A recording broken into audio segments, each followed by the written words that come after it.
alasarina na ny apokalipsy araka ny baiboly.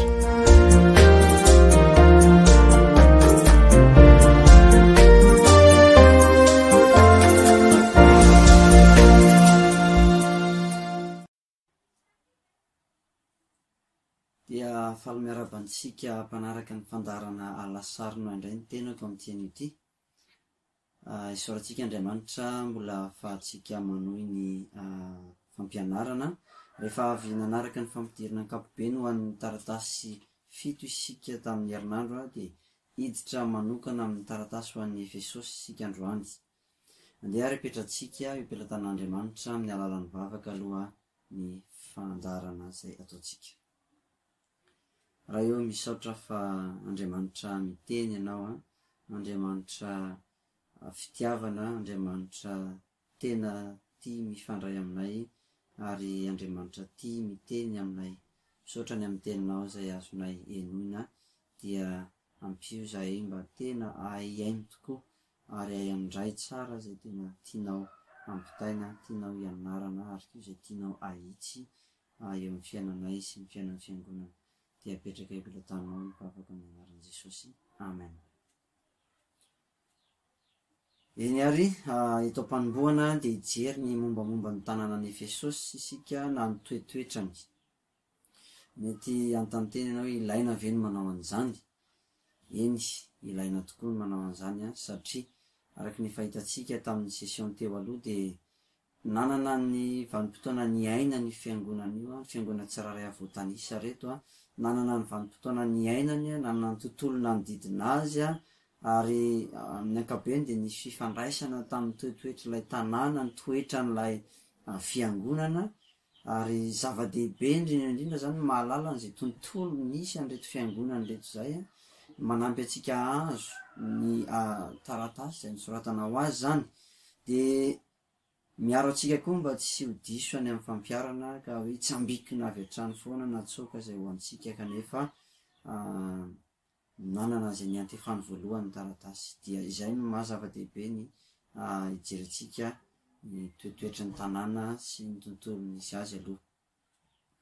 Ny Efesosy dia sady azo lazaina hoe ivitoeran'ireo fivavahana Grika sy Romanina tany Azia tamin'izany fotoana izany, fa azo lazaina koa hoe tonga foiben'ny fivavahana kristianina mihitsy.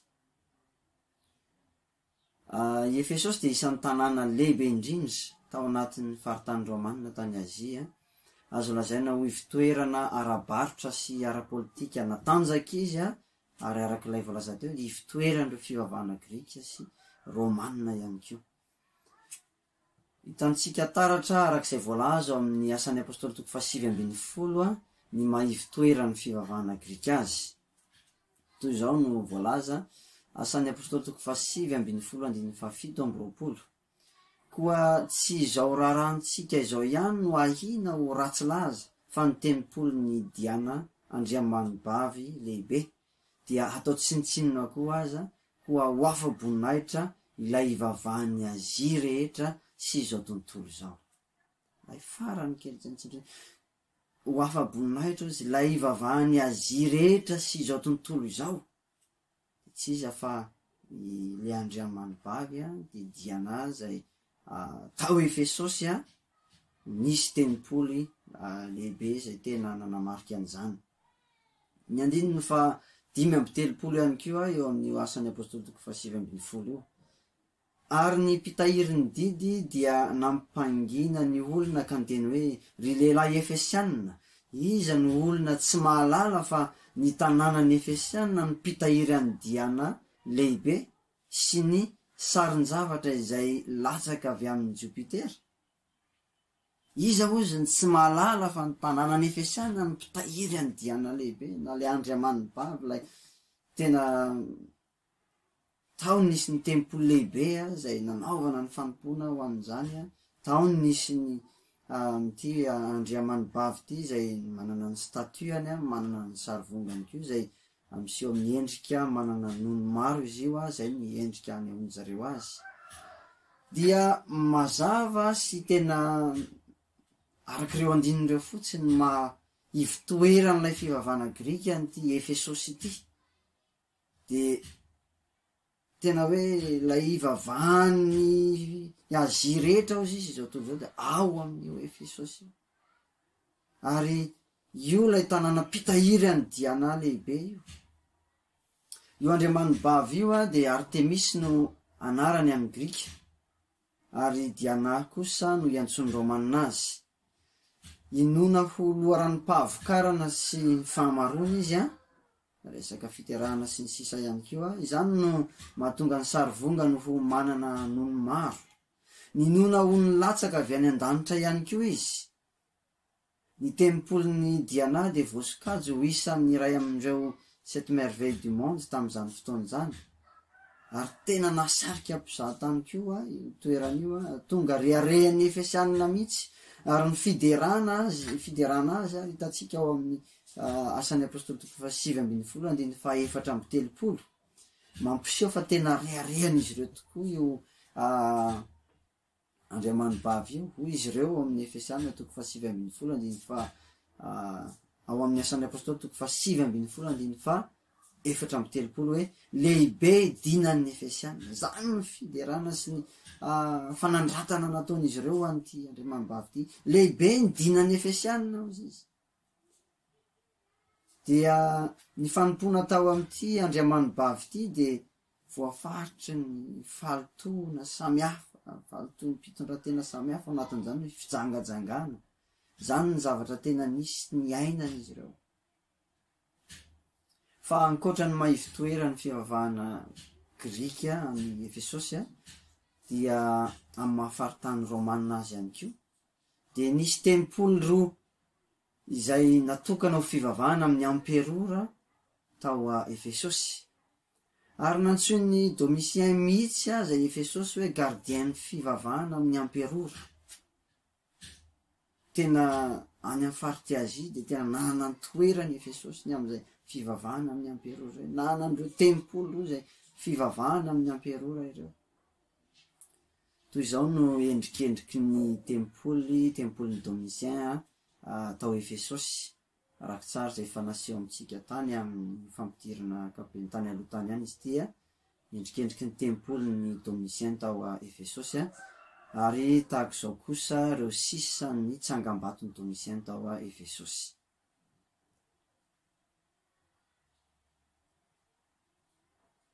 Tao anatin'izany tontolo feno fahalovana izany kosa no nipisahan'ny fahazavana nentin'ny filazantsara. I Priscilla sy Aquila araka ny asan'ny apôstôly toko 7:20 de isan'ny hitondra ny filazantsara tao Efesosy. Ary koa i Apolosy izay nanampy tao eo amin'ny toko 7:20-7:20. Izy ireo de isan'ny tondra ny filazantsara tao Efesosy. Azo lazaina ho mpialolalana ny Paoly ihany izy ireo. I Paoly kosa de nandritra ny 3 taona teo eo no nitoerany tao Efesosy ary nanao asa lehibe maro masy mahagaga tamin'ny alalany Andriamanitra tao amin'ny tanàna io. Toy izao no fitantarany lioka izany asa izany ao amin'ny asan'ny apôstôly toko 7:20-7:20. Maro tamin'ireo izay nino no tonga ka niaiky sy nilaza ny fanao ratsiny. Maro koa ny mpitahiry ody no nanangona ny bokony ka nandoro azy teo imason'ny olona rehetra. Ary noho ny nosandaina ny vidiny dia tokony ho volafotsy 5 alina izany. Araka izany dia nitombo sy nandroso ny teny no ny herin'ny tompo. Zany tao Efesosy tao amin'ity toerana izay nanjakan'ny fivavahana Grika sy fivavahana amin'ny amperora. Nanana izay nampiavaka azy ity le zao. Nitombo sy nandroso izy ny teny no ny herin'ny tompo. Tena asa mahagaga nataon'Andriamanitra tao amin'ny tanànan'ny Efesosy io. Mamaky ny toko 7:20 manontolo tsika amin'ny asan'ny apôstôly. Tsy hoe niroborobo fotsiny ny fiangonana tao Efesosy fa azo heverina mihitsy koa hoe tonga hivitoeran'ilay fiparitahan'ny fivavahana kristianina tany Azia mihitsy izy. Naharitra roa taona angarangidiny zany ka nandreny tenin'ny tompo izay rehetra nonona tany Azia, na jiosy na gentilis, na jiosy na Griky. Hoy ny 10 eo amin'ny asan'ny apôstôly toko 7:20. Naharitra roa taona angarangidiny zany izy ka nandreny tenin'ny tompo izay rehetra nonona tany Azia. na jiosy na grika izay rehetra nomona tany azy de nandreny tenin'ny tompo noho nylay fahazavana niposaka tao Efesosy noho lay filazany tsara niparitaka tao Efesosy ka mitondra vokatra ary niparitaka hatrany ivelany Efesosy mihitsy any manerana ny Azia feny na dia ivitoeran'ny fivavahana grika sy fivavahana amin'ny amperora azy Efesosy tamin'izany fotoan'izany dia tonga namirapiratra kosa ny fahazavan'ny filazantsara de sika ry iroso amindreo zavatra lazain'ny ty taratasy ho an'ny Efesosy tia ho an'ny fiangonana tany Efesosy jerentsika voalohany amin'izay ny mombamomba ny Kristia ary manarak'izay kosa ireo afatra izay fankasitrahana ho an'ny fiangonana tsy aro hitantsika androany avokoa izy rehetra fa ny ampahany amin'ireo fankasitrahan'ireo no jerentsika androany ny momba ny Kristy izay voalaza izao no lazain'ilay miazona ny kintana fito eny an-tanany havanana sady mandeha ho afovoan'ny fitoeran-jiro volamena fito koa satria efa hitantsika fa nisy fanazavana makasika ny kintana fito sy ny fitoeran-jiro fito tany aloha de efa mitinana nareo tsoakevitra zay efa naroso tamitsika ihany no ataoko makasika an'izay androany ny kintana fito dia ireo lay anjely ny fiangonana fito voalazan'ny toko voalohany andin'ny faharoapolo ireo koa no iantefan'ny miafatra araka ny fiandohan'ny taratasy tsiraray avy sorato ho an'ny anjely ny fiangonana any ireo ny antefan'ny miafatra ary nisy fanazavana koa zay efa nentin'ny rahalahy teo aloha hoe ny kintana dia mandray hazavana avy amin'ny masoandro ka manazava ny alina ny toko voalohany ny fahenina ambin'ny folo mampiaraka n'ilay kintana sy masoandro Jesosy Kristy lay aseho tany manana ny endriky ny masoandro fahazavana dia mandray ny fahazavana aby amin'ireo kintana ka mampita izay ao anatin'ny aiziny ny kintana ihany koa dia midika ho hiraka ireo kintana fito zany satria anjely moa izy ireo anjely ny fomba ilazany azy ny anjely dia midika hoe hiraka zay nafana nanatsoaka ihany koa lay hoe fiombonany mpiandraikitra fiangonana ireo mahalaza an'izay ihany koa fiombonany ireo mpiandraikitra ny fiangonana ary ny kintana ihany koa dia azo adika hoe lay fiangonana tsy hita maso na lay fiangonana universel izay zany fanazavana efa hitatsika tany aloha avokoa izany rehetrarehetra zany ampatsivina atsika eto fa manasana hatrany verina amin'ireny zavatra efa hita reny raha misy fanazavana tsipria ny mety maso atsika any ny fanaovan-jiro fito dia ny fiangonana fito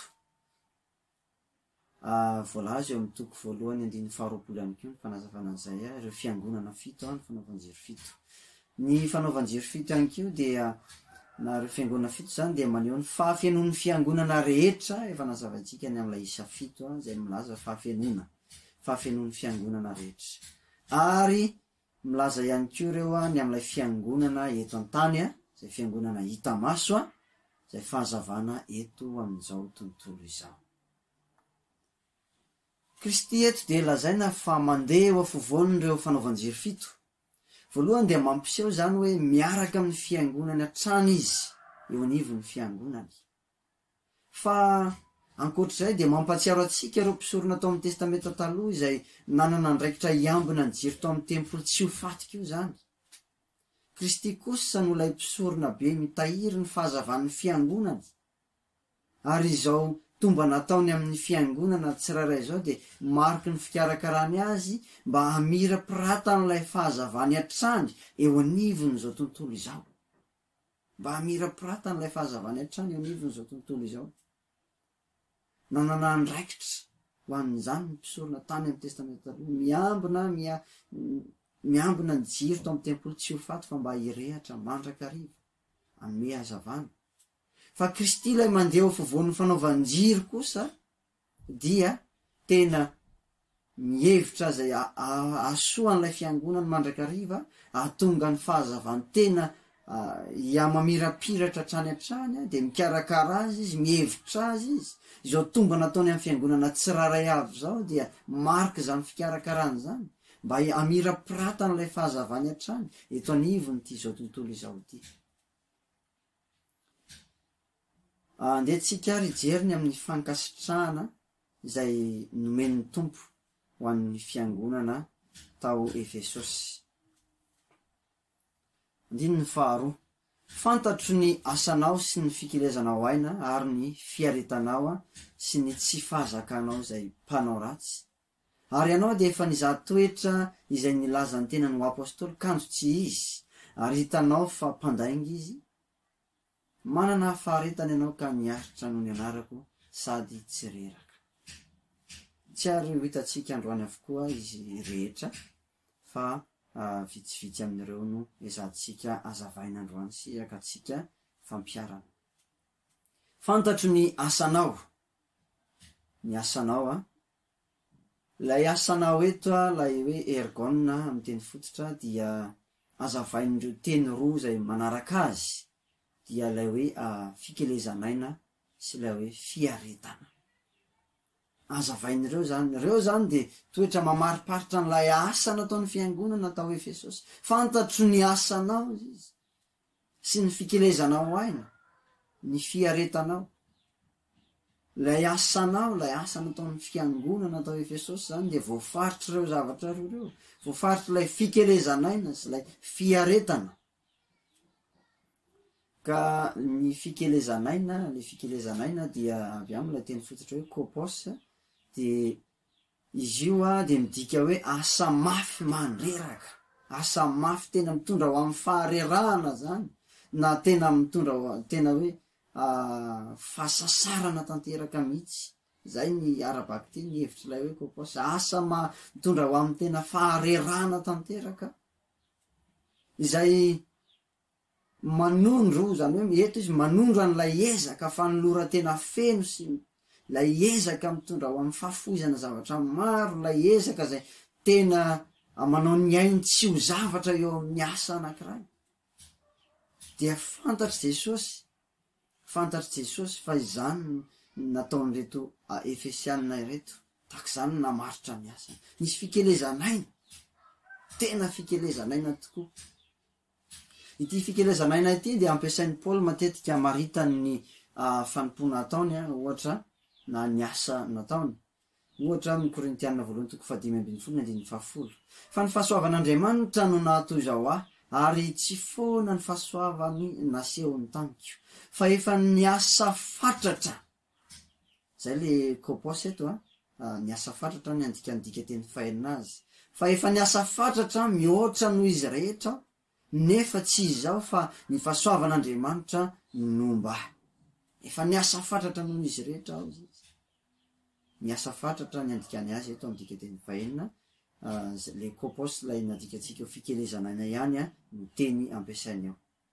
Ny Tesalonianina 1:2-5 de mivaky toy izao: tsaronareo ry rahalahy, ny fikelezanay aina sy ny fisasaranay, fa ny asa andro amanalina izay mba tsy ahavaky tratra na dia olona iray akory aza aminareo, raha nitory ny filazany tsara n'Andriamanitra taminareo. Ahitsika tsara Paoly apôstôly tany Tesalonika, zay tena nikely tamin'ny fitoriana filazantsara, fa mba tsy ahavaky tratra ampiny koa de niezaka ny asa tamin'ny tanany. Nisy fikelezanaina tao anatin'izany rehetrarehetra zany. Miverimberina amin'ny endrika matoateny ihany koa io teny io eo ao amin'ny Romanina 9:10. Ao amin'ireo galerie de portrait be dia be voalazan'ny Paoly ireo veloma ho an'ny anina, veloma ho an'ny anina. Entin'ny Paoly manoritsoritra ny toetoetra ny fanompondreo mpino na kristianina tsotra tao amin'ny fiangonana tao Roma ity teny ity, ary saika vehivavy avokoa ireo mariany ato reto. Eo amin'ny 4 Romana 9:12 hoe veloma ny Maria izay nikely aina fatratra ho anareo. Ny voamarika an'izay fikelezanaina zay zany asa nataon'ny Maria ho an'ireo mpino tao Roma. 12 veloma amin'ny Trifena sy Trifosa izay mikely aina ao amin'ny tompo. Eto olona ireto koa vehivavy koa izy ireo, Trifena sy Trifosa, mikely aina ao amin'ny tompo izy. ary 1:20 ihany veloma amin'ny persi malala izay nikely aina fatratra ao amin'ny tompo vehivavy ihany ko persi voamariky ny fikelezanaina ny fanompona izy ireo tena zava-dehibe io ary ao amin'ny soratra masina ny fikelezanaina tena toetra anankiray tokony manamarika ny asa fanompona iatsony tompo ny mpino iatsony tompo ny fiangonana hitan'i Jesosy zany tamin'ny fiangonana tao a Efesosy voamariky ny fikelezanaina ny asa nataon'izy ireo ary de toetra nankasitrahan' Jesosy sy niderany azy ireo zany nankasitrahan' Jesosy niderany azy ireo zany andrasan'ny Kristy amin'ny kristianina tsirairay mihitsy zany amin'ny fiangonany mihitsy amin'ny fanaovana asa ho azy de ny olana de zao mantsy somary manelingelina ny sofina ihany lay hoe mikely aina manelingelina ny sofina ihany raindray miaino an'izay na mety mitoriteny aza mety sahirana mampita an'izay hoe mikeleza aina satria toy ny hoe misy fitakina zavatra lehibe sy mavesatra amin'ny mpiaina izy amin'ny mpino kanefa de zany ny fomba tian'ny Kristy anaovantsika ny asany dia nafaly azy ny fikelezanainy tao a Efesosy fa tsy izay ihany nanamarika ny asany reto Efesiany reto fa nisy koa taony hoe fiaretana fantatro ny fiaretanao fantatro ny fiaretanao hypomonay izy amin'ny teny fototra izay midika hoe faharetana na lazonady na tsy fiovaovana ao anaty zavatsarotra lalovana na ao anaty fahoriana zay ny dikan'lay fiaretana eto lay hypomonay na moa izy adika hoe fiaretana na nadika koa hoe faharetana fa ao anaty fahoriana ao anaty zavatsarotra de ianao le maharitra iny ianao le miaritra iny zay le tianambara eto ary nanana an'izany ny Efesianina na de teo aza ny zavatsarotra no lalova ny fiangonana ny toetra mahatoko an'ny tompo ireo mpino fantatry Jesosy fa nanana an'izany faharetana zany izy ireo miverina amin'ny 15 moa ty teny hypomonay ty zay zao no ilazany azy manana faharetana ianao ka niaritra no ny anarako sady tsy reraka manana faharetana ianao manana le hypomonay ianao de niaritra no ny anarako ianao ka tsy reraka zay no nanamarika ny asa nataony reto Efesianina ireto nahafalin'ny Kristy zany fiderana fankasitrahana amin'ny fiangonana tao Efesosy zany voamarika izay ny asa fanompona nataon'izy ireo atreo alohany de amaranantsika ny fanazavana andreo fankasitrahana mena ho an'ny Efesianina ireo fa nde tsika iroso avy hatrany amin'ny fampiarana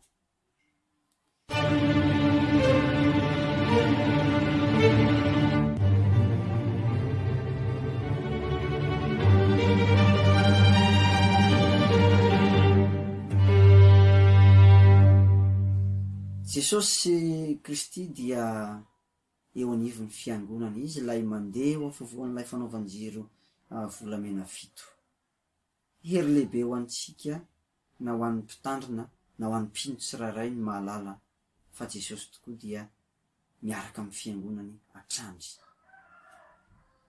eo anivon'ny fiangonana izy na dia eo aza ro mbola tsy fahatanterahany na dia tena mbola mahita zavatra azo anakianana azy izy dia mandeha eo afovoany izy miaraka amin'ny atrany izy indrindra amin'ny alalany fanahy masina hitantsika tamin'ny fiangonany Efesosy ireo raha mamaky ny toy ihany atsika izay mbola tsy nohazavaina fa mbola ho hitantsika amin'ny manaraka fa ny fiangonany Efesosy de sady nahazo fankasitrahana no nahazo fanakianana miampifampitandremana tena mahatahotra kanefa de mbola ambarany amin'ny alalan'le andininy voalohany eto iza moa lay Jesosy izay manoratra ho azy ireo de lay mandeha eo afovoan'lay fanaovanjiro mandeha eo anivon'lay fiangonany zavatra roa no entin'izany ho an'ny fiainam-piangonana ho an'ny Efesosy fa ho atsika tsiraray avy ankehitriny fiangonantsika ankehitriny koa de zao hoe mitondra fankaherezana izany mahay eo anivon'ny fiangonana an Jesosy zany. Mitondra fankahirezany zany a ho an'ireo mijory sy miaritra noho ny anarany. Mitondra fankahirezany zany tena mampahery zany hoe Jesosy de miaraka amin'ny fiangonany hatrany, mahita ny fikelezanay nataony, mahita ny fiaretany tahaka an'izay nahitany an'izany tao amin'ny fiangonana tao Efesosy. Hitan' Jesosy ny fikelezanay nataotsika, hita ny fiaretana raha mandalo raha miainan'izany fiangonana. Fa koa fampitandremana ihany koa nefa zany ho an'ireo zay manana toe-panahy tsy ankasitrahany. Tonga fampitandremana io mahay eo anivon'ny fiangonana an Jesosy Kristy io, hitany koa ny zavatra tsy mety ao, hitany zavatra miafinafina na zavatra maizimaizina ao, ka dia ampitandremany sy hitamana ho amin'ny fibebahana. Dia izay ilay mahay eo anivon'ny fiangonana an Jesosy Kristy de tena mampahery io, fampaherezana io ho an'ireo izay mijoro tsara sy miaritra noho ny anarany, fa fampitandremana kosa io ho an'ireo izay manana toe-panahy tsy ankasitrahany. Ny fiangonana dia fahazavana amin'ny maha-fitoeran-jiro azy dia zay le ilazan'ny Apokalipsy azy miainga eo ny fahazavana no miparitaka, hitahiran'ilay fahazavana anaty rivotra ozy ralafaly, miainga eo koa ilay fahazavana no miparitaka amin'ny manodidina azy. Matetika isika rehefa mijery ny fahalovany fiarahamonina misy antsika de kivy na koa mipetraka ho mitsikera fotsiny sisa. Fa androany de ampatsahivina antsika indray hoe inona moa ny anjara toerany, ino anjara toeran'ny fiangonana eto anivony ity izao tontolo izao ity. Amin'ny mahafahazavana ny fiangonana tena anjara toerana ray lehibe zay. Hitantsika n'izay nambaran'i Jesosy amin'ny Mateo 5:13-20 de misy zavatra roa nolazainy ao de ny masira sy fahazavana antsika kristianina eto amin'izao tontolo izao. Ny masira sy ny mahafahazavana antsika kristianina eto amin'izao tontolo izao, anjara toerantsika zany, anjara toeran'ny fiangonana zany eo anivon'ny fiarahamonina misy azy, fiarahamonina zay tena mety anjakan'ny fahalovana tahaka izay hita tao Efesosy zay efa hitantsika teo aloha. Fa anjara toeran'ny fiangonana zany hoe sira sy fahazavana izy. Ny sira moa de manana anjara asa anankiroa, manome tsiro ny sakafo sy miaro azy amin'ny fahalovana, miaro amin'ny fahalovana. Ny fahazavana kosa dia natao hamoaka ny famirapiratany ka mandroaka ny fahamaizina. Koa satria siran'ny tany isika dia tokony hisy akony, tokony hisy impacta eo amin'ny tanàna misy antsika ny mahasira antsika. Tokony hitondra etaeta ho an'ireo manodidina, de etaeta hitady an'Andriamanitra, etaeta hitady ilay tena fiainana ao amin'ny Kristy, tokony hitondra an'izany any amin'ny manodidina antsika, ilay mahasira antsika.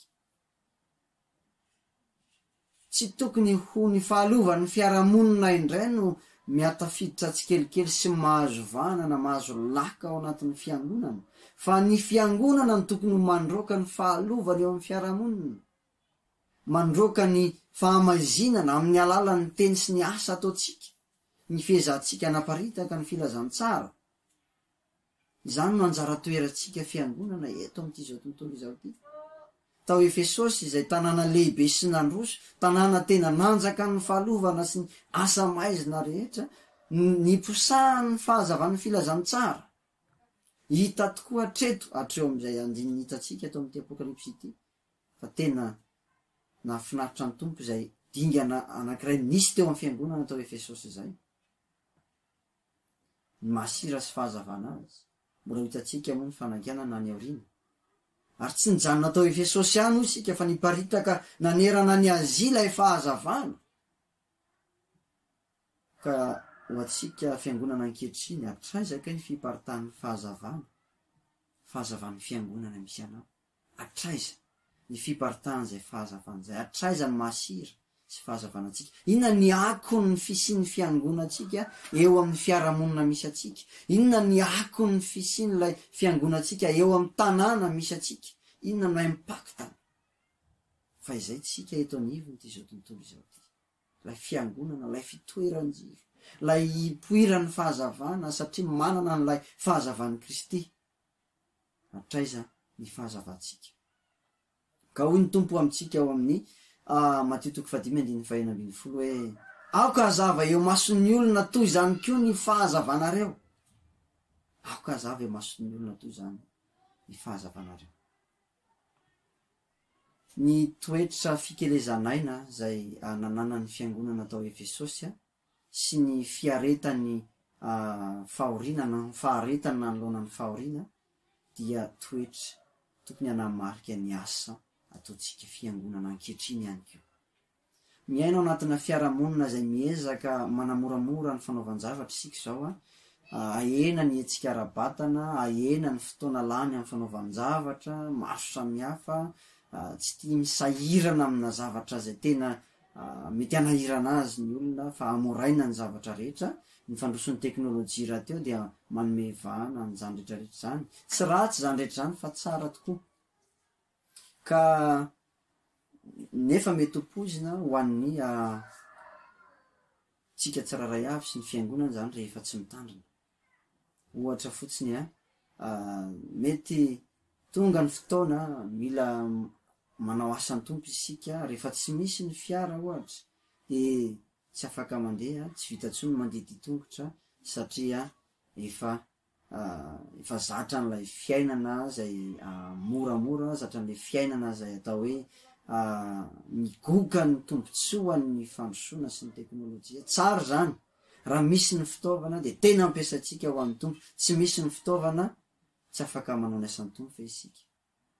Misy resadresaka ny fanaovana mpanompon'Andriamanitra anankiroa zay tsaroako olona anankiray hoe tena raha George misy fiara sy katikata raha zay tena mandroso ny asan'ny tompo any amin'ny faritra misy anefa be de be le tanàna manodidina zay tena mila anaovana asa kanefa tsy misy ny fiara afaka mitondra makany amin'ireny toerana ireny. Raha misy ny fiara izy miroborobo ny asa de hoy izy le anankiray namaly azy hoe mahagaga akory se zany fa ay ve ka tsy fantatry ny tompo hoe fiara no ilainareo hahatonga an'ilay asa miroborobo any amin'ny faritra manodidina. Tsindrim-paingotra kely izy hoe asan'ny tompo le asa, mino fa fanirian'ny tompo ny androsony ka de tsy hain'ny tompo ve hoe fiara no ilain'le asa mba hahatonga azy androso izy. Fa fampieritrereta an'izay azy omeny tompo anao de ampiasao, tongotra no meny anao ampiasao, bisikleta no meny anao ampiasao, moto ampiasao. Ny fikelezanaina eo amin'ny asan'ny tompo, eo amin'ny asan'ny fiangonana de tena zava-dehibe. Sao de rehefa tsy misy tsony ny bus na andehanana miangona de fa tsy afaka andeha tongotra tsony koa makany am-piangonana na tsy de lavitra manao ahoana aza mety ho tonga am'izany rehefa toloran'ny tontolo misy atsika n'ilay fiainana moramora isika de mihamandositra ny fikelezanaina.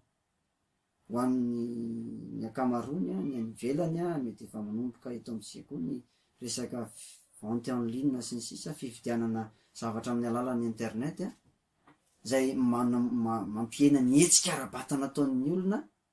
Tsara, tena tsara satria miena ny fotoana laninao, miena ny herim-batana laninao sy ny sisa. Dia efa fomba filaza ny ivelany la hoe micro-ondes, fisainana micro-ondes, ilay fisainana zay manafaingana sy manamoramora ny zavatra rehetra.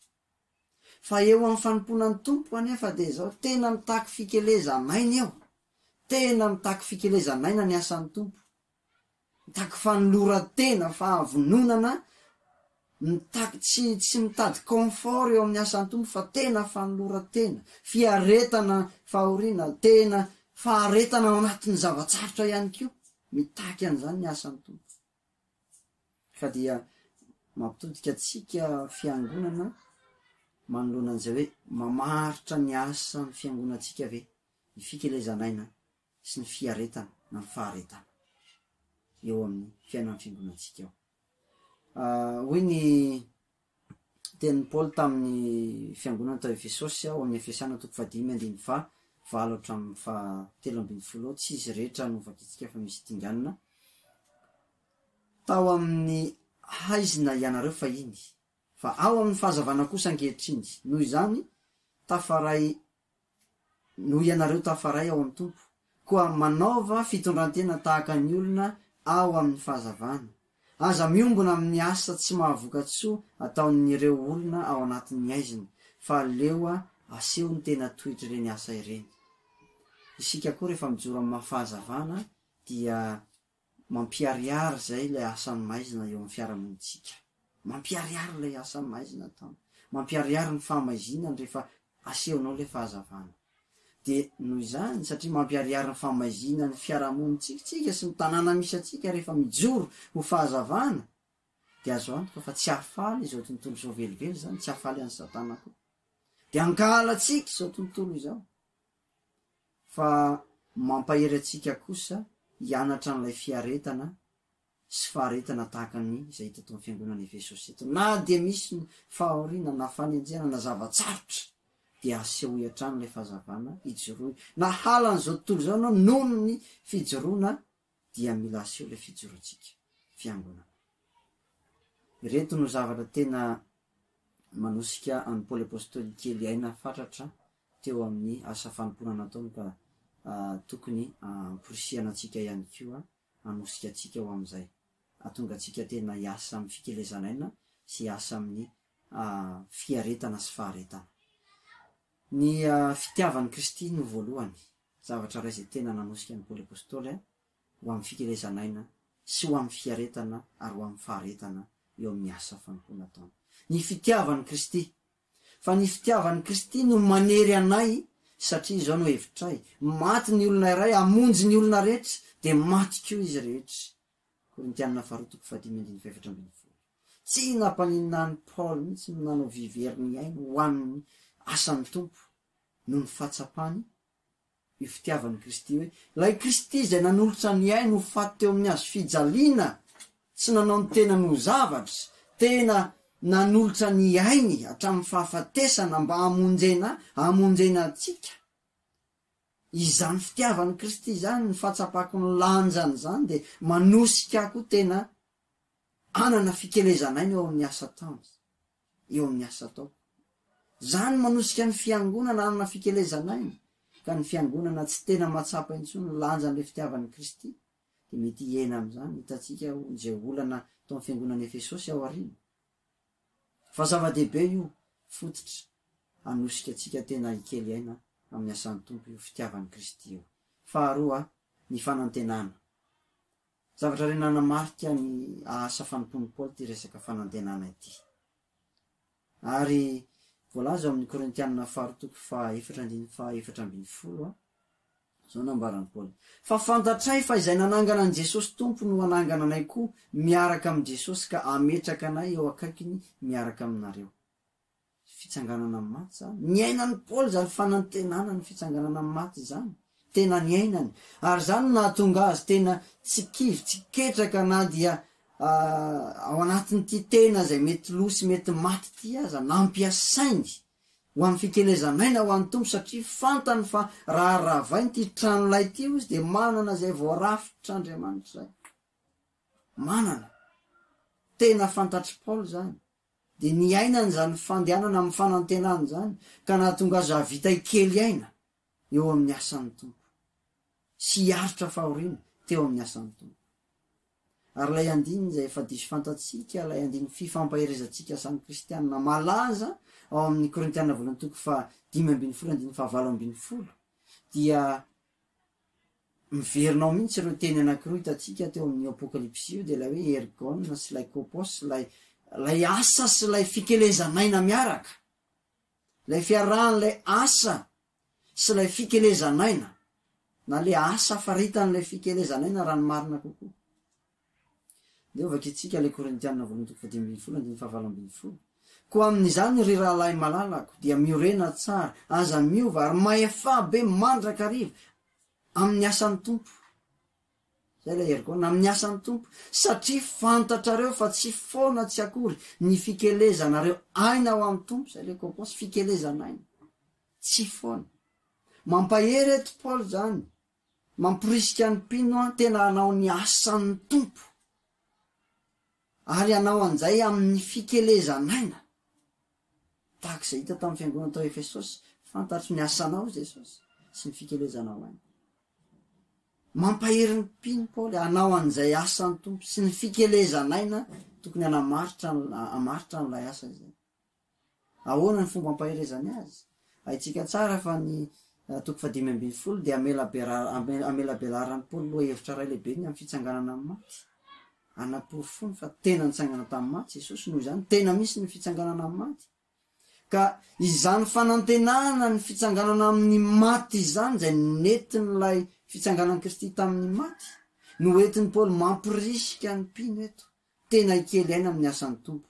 Raha dika io teny io dia zao hoe satria nitsangana tamin'ny maty Jesosy ary satria mbola hitsangana amin'ny maty isika rehetra dia zao tsy ho foana zany ary tsy ho verimaina velively ny fikelezanaina ataontsika. Kristy no amaly atsika ny am'izay fikelezanaina ataontsika izay. Raha mifarany amin'ny fahafatesana ny fiainana dia sasapoana zay ny kely aina. Tena fahadalana ho an'ireo zay niaritra fahoriana sy nanana faharetana atao anaty fahoriana. Raha toka mifarany amin'ny fahafatesana ny fiainana nefa tsy zany ry kristiana. Tsy zany ry fiangonana fa manana fanantenantsika zay tokony ho banjinitsika. Dia Kristy ilay nitsangana tamin'ny maty miorina amin'izany ny fanantenantsika amin'ny fitsanganana amin'ny maty. Ka ity tenantsika ity hoento sy ampiasao ikely aina ho an'ny tompo, hiaritra fahoriana ho an'ny tompo eo ampanaovana ny asany tokony ho voafaritra zay ny asa fanompoana ataontsika fiangonana. Andriamanitra ne tena ahitany fiangonantsika ka mba ho hitany Kristy ao amin'ny fiangonantsika tokoa ny asa zay voafaritry ny fikelezanaina sy ny fiaretana. Ho voninahitran'Andriamanitra izany rehetra izany. Ary ny fahazavantsika ny hiparitaka sy hisy akony hatrany amin'ny fiarahamonina, ny tanàna misy atsika, eny ny firenena misy atsika mihitsy koa azy. Mivavakintsika. Misaotra ny amin'ny teninao Jesosy fa mampahery sy mampirisika anay dia ampioreno ny fononay sy ny tena fahasahinay ijoro eo anivon'izao tontolo izao sy raha ho fahazavana ary ny asan'ny fiangonana dia mba ho voafaritry ny fikelezanaina sy ny fiaretana tokoa. Ho anao ny voninahitra amin'ny anaran'i Jesosy. Amen.